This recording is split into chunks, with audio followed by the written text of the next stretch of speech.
Do you play with friends in the evening? क्या आप शाम को दोस्तों के साथ खेलते हैं? Yes, I play cricket with my friends.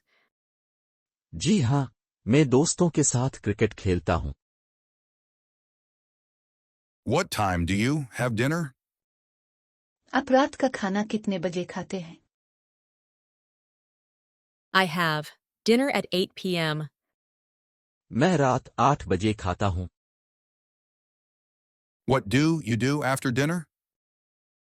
रात के खाने के बाद आप क्या करते हैं? I watch TV and talk with my family. मैं टीवी देखता हूँ और अपने खानदान से बात करता हूँ। What time do you go to bed?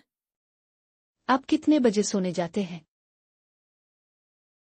I go to bed at 10 p.m. मैं रात 10 बजे सोने जाता हूँ।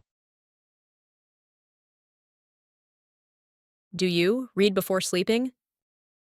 क्या आप सोने से पहले पढ़ते हैं? Yes, I read storybooks. जी हाँ, मैं कहानियों की किताबें पढ़ता हूँ।